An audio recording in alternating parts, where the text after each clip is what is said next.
happens to that carbon dioxide when we release it into the air. So this is sort of a most recent synthesis of how much carbon we release. About 20% is coming from deforestation, the rest is coming from fossil fuel use.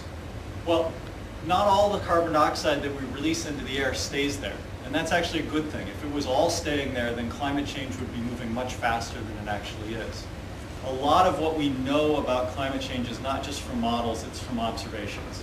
And I want to stress that when you read the newspaper, you'd think that everything was just a bunch of theory, it's a bunch of computer models.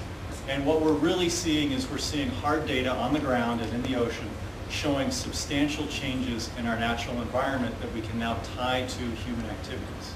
Over the last 100 years, we've seen about 0.6 degree centigrade warming. And this is where we're headed. These are different scenarios. So we don't have as long a record of ocean temperatures as we do of land temperatures. The really reliable data only started after World War II. So this plot goes back to 1955. So this is subsurface temperature. This is the total heat content of the ocean going down to 300 meters, 700 meters, and 3,000 meters. Right now we have a surface temperature network. The U.S. probably has order 1,000 surface observations. And then of that, we have a couple hundred balloon launch stations.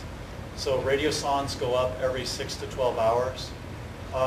Over the globe, you have regions that have sparser coverage than that, particularly in parts of the developing world, but there is a global network of surface and balloon measurements. And we're now starting to supplement that, for example, in the ocean. I have to dig around on my computer, but there's a wonderful network of robotic observations. There are about 3,000 profiling floats. They're about this tall, and they measure over every week. They measure the temperature of the water column down to a few thousand feet, and then they radio their information back to a satellite network. So for the oceans, we now have a very good coverage, much better than we had just a few years ago. So yeah, we are starting to move into a spot where we actually can monitor the planet much better.